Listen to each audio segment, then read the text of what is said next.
Hello everyone and hello YouTuber, welcome back to my channel. In this video ay gagawa ako ng puff sleeve. So ito ang aking mga kakailanganin. Yung pattern, dati ko na ito nagawa. Yung pattern ng sleeve. And then mayroon tip measure, may gunting at yung tela na gagawin nating puff sleeve. So una, gupitin muna natin yung pattern kasi short sleeve lang yung kailangan natin. So, gupitin natin ng short sleeve. Okay.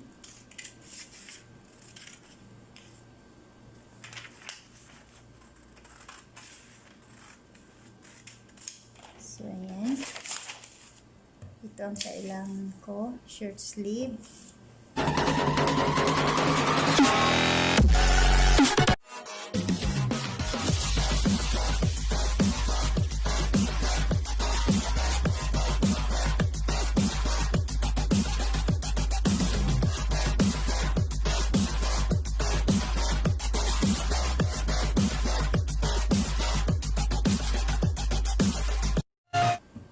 Paggawa ng puff sleeve sa beginner, gupit-gupitin natin.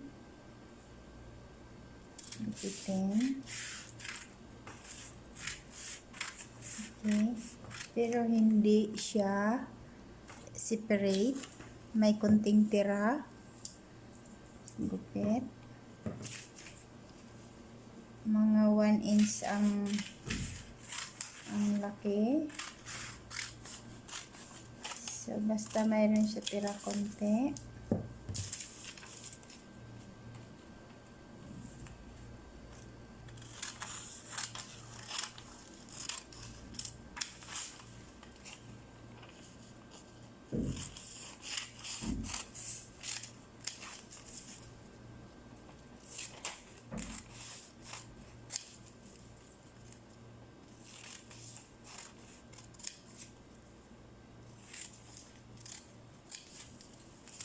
Okay, so ganyan na siya, ginupit-gupit natin.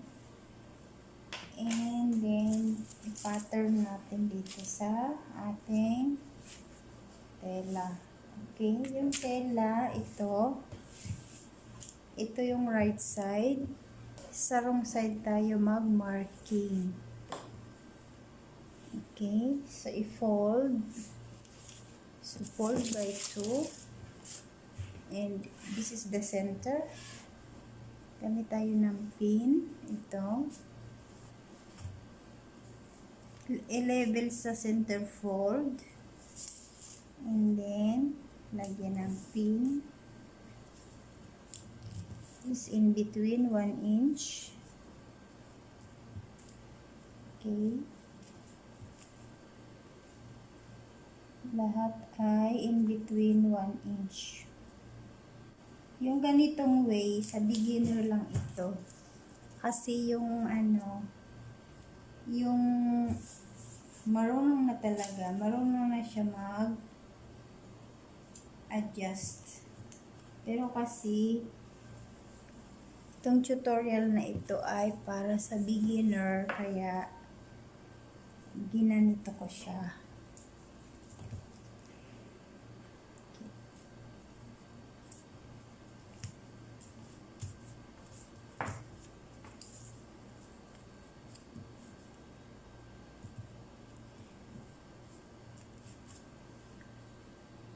Okay, then, kailangan natin ng tailor chalk, guhitan. Okay.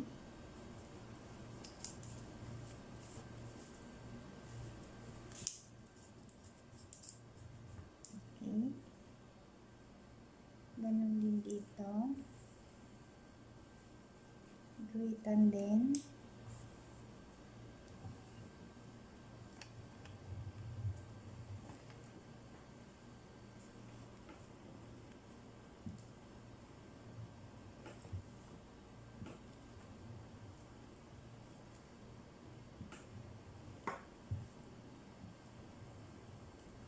Okay.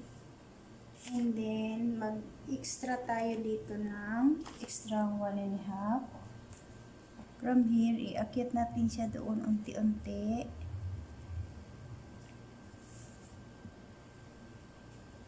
Okay.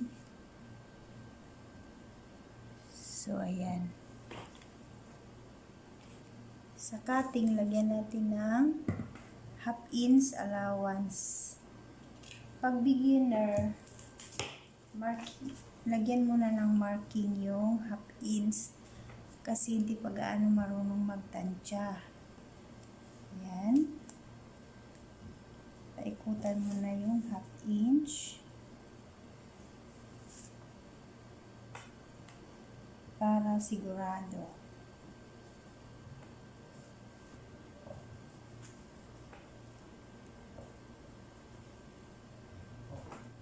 Ikat natin siya doon sa allowance na 1/2 inch. Okay.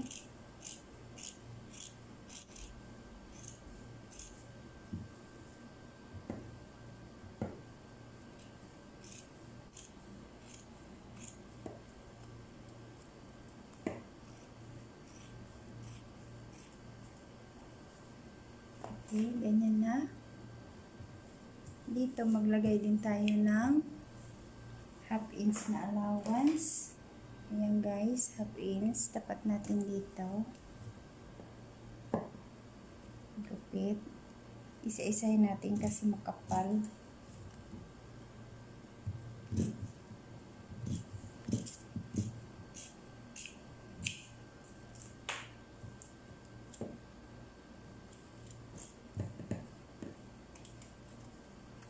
Okay.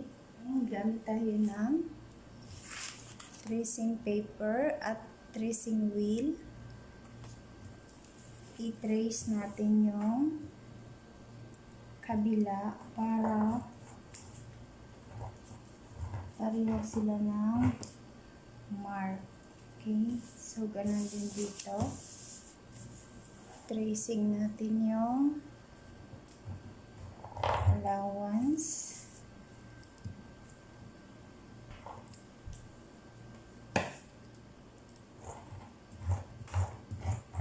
Okay. So, tingnan natin kung may tracing na. Ayan, may tracing. Ayan guys, may tracing. Ayan. Kita yung tracing. Dito rin, sa baba. Ayan. Hindi natin gaano pakita yung tracing kasi madudumihan. Kaso lang ito dahil tutorial, okay lang na pakita ko sa inyo yung mga marking ng tailor chalk. Pag sa actual ng damit, hindi pwede makita yung mga guhit ng tailor chalk. So, gagamit tayo ng medyo lighter na color. Alisin natin yung mga pin. Isa-isa. Ayan ang ating puff sleeve. Natabas na. Dito tatahiin siya dyan. Dyan sa allowance. Tahiin. Sharing. Dito. Tatahiin natin siya. Okay. Pag ganun.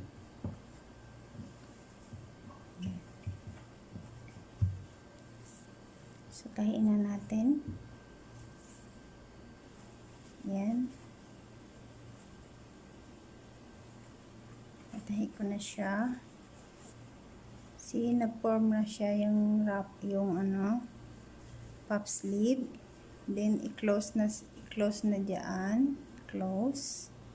Close na yung side. Natahi ko na siya dyan. Then, baliktarin natin para makita natin. Okay. So, ayan na yung ating puff sleeve. Na-form na siya. Lagyan na lang natin dito ng bias. Dito, lagyan na, or pwede naman yan tupiin. Ganun. Tupi na lang siya. So, ayan na, puff sleeve na.